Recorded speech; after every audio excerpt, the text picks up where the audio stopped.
आज हम लोग पौधों में प्रजनन के बारे में पढ़ेंगे, है ना। जी सर। आज के क्लास में बच्चों आपने चिड़िया के छोटे बच्चे, मुर्गी के चूजे, बत्तख के चूजे, कबूतर के छोटे छोटे बच्चे, कुतिया के पिल्ले, बिल्ली के बच्चे, गाय भैंस बकरी व भेड़ के बच्चे, मनुष्य के शिशु और बीजों से उगते हुए पौधे अवश्य देखे होंगे। ये सब देखा है ना। सब अपना संतति को जो है आगे बढ़ाता है ना। वो किसी का बेटा था, उसका बेटा कोई और होगा, फिर उसका बेटा कोई और होगा, ऐसे बढ़ता नहीं बढ़ता। सब में, मनुष्य में, सुअर में, पशु पक्षी, सब में, पेड़ पौधा में भी वही बात है। इस प्रकार के सजीव अपने समान बच्चों को जन्म देते हैं। इस प्रकार के सजीव जो है क्या करते हैं, अपने जैसे बच्चों के जन्म देते हैं। इसी प्रकार पौधे भी बीज उत्पन्न करते हैं, जो अंकुरित होकर नए पौधे को जन्म देते हैं। क्या उत्पन्न करते हैं? बीज। तो इसी प्रकार पौधे भी बीज उत्पन्न करते हैं। क्या उत्पन्न करते हैं? बीज उत्पन्न करते हैं, जो आगे चलकर बीज में अंकुरन होता, फिर वही पौधा हो जाता है। अब आप समझ गए होंगे कि जंतु और पौधे दोनों ही अपने समान नए जीव या पौधे उत्पन्न करते हैं। जीव जंतुओं द्वारा अपने जैसे जीव जंतु तथा पौधों द्वारा अपने जैसे पौधे उत्पन्न करना प्रजनन कहलाता है। तो जो है प्रजनन किसे कहते हैं? जब आदमी अपने ऐसा दूसरा उत्पन्न करता है, उसी क्रिया को क्या कहते हैं? प्रजनन। क्या कहते हैं? प्रजनन। तो प्रजनन कोई पूछेगा तो तुम क्या बोलेगा? प्रजनन के बारे में क्या समझते हो? तो जब कोई भी जीव अपने ऐसा दूसरा जीव उत्पन्न करता है, उस क्रिया को क्या कहते हैं? प्रजनन कहते हैं। प्रजनन क्रिया द्वारा पौधों की संख्या वृद्धि होती है और वे नष्ट होने से बचते हैं। अगर एक ही पौधा रह जाएगा तो क्या बोलता, धीरे धीरे नष्ट ना हो जाएगा, खराब हो जाएगा। लेकिन वो प्रजनन करके फिर जो है सो आगे बढ़ाते हैं, तब वो फिर वही पौधा बना रहता है। पौधों में प्रजनन की प्रक्रिया दो प्रकार से संपन्न होती है। कैसे संपन्न होती है? एक प्राकृतिक प्रजनन और दूसरा कृत्रिम प्रजनन। एक प्राकृतिक प्रजनन और दूसरा कृत्रिम प्रजनन। कृत्रिम प्रजनन मतलब वो प्रजनन कराया जाता है, प्राकृतिक मतलब अपने खुद नेचुरल प्रजनन हो जाता है। प्राकृतिक प्रजनन, चलो आगे और देखते हैं प्राकृतिक प्रजनन क्या है। पौधों में प्राकृतिक रूप से होने वाली प्रजनन प्रक्रिया को दो भागों में बांटा जा सकता है। जैसे पहला कौन भाग है? बीजों द्वारा, और दूसरा कौन भाग है? कायिक प्रजनन। दूसरा तो जो है पौधों में प्राकृतिक रूप से, प्राकृतिक मतलब खुद ही स्वभावतः खुद ही प्रजनन हो जाता है, अपने आप प्रजनन हो जाता है। उस क्रिया को भी दो भाग में बांटा गया है।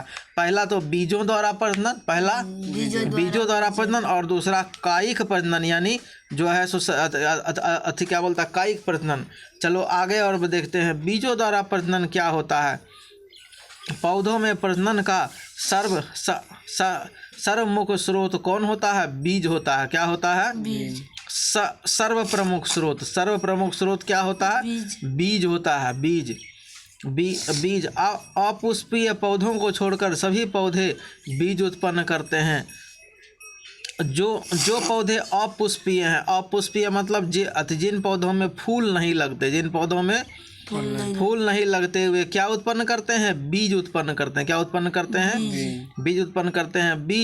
बीज पौधे का वह भाग है। बीज क्या है? बीज पौधे का वह भाग है जिससे नया पौधा भ्रूण के रूप में विद्यमान रहता है।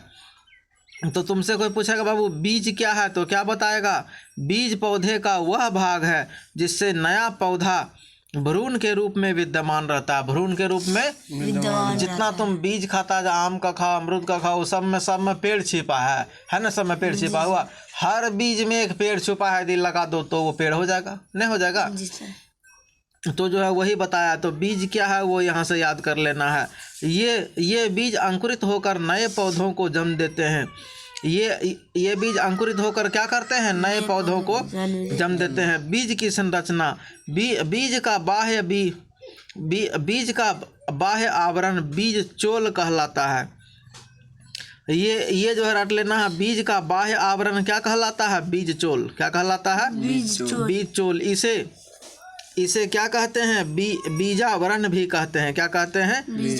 बीजावरण भी कहते हैं। बीजावरण आंतरिक छोटे पौधे की रक्षा करता है जिसे भ्रूण कहते हैं। और जो है बीजावरण का क्या काम है? बीजावरण क्या करता है? ये जो है आंतरिक छोटे पौधों की रक्षा करता है। क्या करता है? रक्षा करता है। यानी बीज के क्या बोलता है? बीज के बाहर जो प्रमुख बीज है उसके बाहर जो आवरण है, आवरण का मतलब पर्दा, आवरण का मतलब पर्दा, उसको क्या बोलते हैं? बीजावरण। क्या कहते हैं? बीजावरण या तो बीजावरण कहते हैं या क्या कहते हैं? बीज चोल कहते हैं। क्या कहते हैं? बीज चोल। तो जो है बीज चोल एक नाम है, दूसरा इसी का नाम क्या है? बीजावरण। क्या नाम है? बीजावरण। तो बीजावरण का काम क्या है? ये जो आंतरिक जो भ्रूण है बीज का उसकी रक्षा करता है नष्ट होने से, उसकी रक्षा करता है नष्ट होने से। ठीक है, चलिए आगे बढ़िए। जिसे भ्रूण कहते हैं, जिसे भ्रूण कहते हैं। कुछ चने के बीज लीजिए, कुछ चना का बीज ले लो। किसी बर्तन में पानी भरकर उन बीजों को उसमें डुबो दीजिए। भीगे हुए बीजों में इसके विभिन्न भाग स्पष्ट दिखाई देते हैं। देता है ना विभिन्न भाग? कभी देखा चना में करके? तो उसका ऊपर का छिलका अलग है, उसके अंदर का बीज अलग है ना?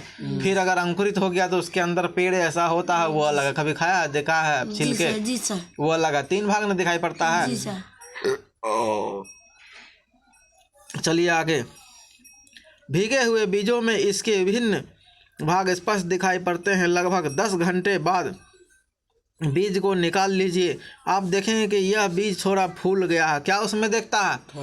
कि बीज जो है फूल गया है। इसके ऊपर के बीजावरण को उतार दीजिए, बाहर का छिलका को हटा दो। आपको इसके भीतर की आकृति आपस में जुड़ी दिखाई देगी। कैसी दिखाई पड़ती है? जुड़ी दिखाई पड़ती है। इन्हें बीज पत्र कहते हैं। क्या कहते हैं? बीज पत्र कहते हैं। ठीक है, अब चलो कुछ पौधे जैसे कुछ बीजों जैसे चना, मटर, सेम आदि में बीजावरण के भीतर 2 बीज पत्र होते हैं। कैसे होते हैं? दो बीज पत्र होते हैं। तथा कुछ बीजें जैसे गेहूं, मक्का, चावल आदि बीजावरण के भीतर केवल एक ही बीज पत्र होता है। तो जो है दो बीज पत्र वाले कौन कौन से हैं? चना, मटर, सेम आदि। ठीक है, चना, मटर और सेम और भी है उसमें। अच्छा, एक बीज पत्र वाले कौन कौन से हैं? तो गेहूं है ना, मक्का, चावल नहीं होता है? अरे बीज पत्र नहीं देखता, उसमें 2 भाग हो जाता है। चना में नहीं देखा है? 2 भाग। ठीक है, लेकिन वैसा जो है सो चावल में नहीं। चावल एक दिखाई पड़ता है, चावल में 2 भाग देखा है? नहीं। मक्का भी एक भाग, मकई भी एक ही भाग में रहता, 2 भाग होता है? नहीं, नो। तो वही ये कहता है 2 बीज पत्र, इसमें एक ही बीज पत्र।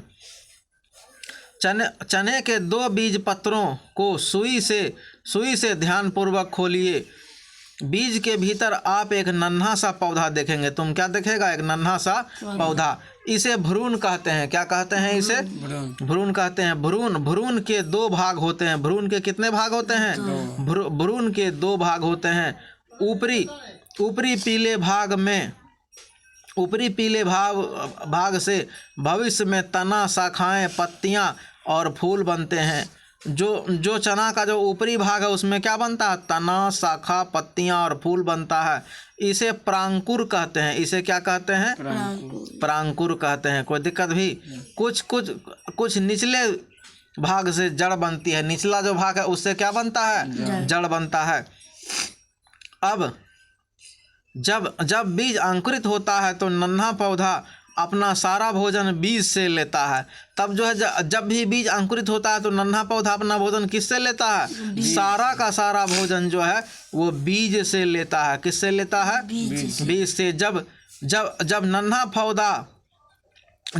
पौधा और वृद्धि करते हैं तो पौधों में हरी पत्तियां उगती है। कैसी उगती है? पौधों में हरी पत्तियां उगती है। तब पौधा अपना भोजन प्रकाश संश्लेषण द्वारा स्वयं बनाना शुरू करता है।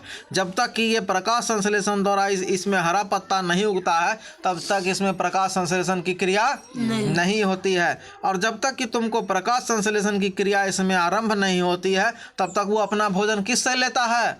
बीज से लेता है। किससे लेता है?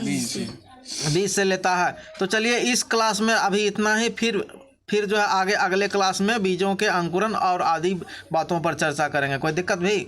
चलिए आज के लिए इतना ही।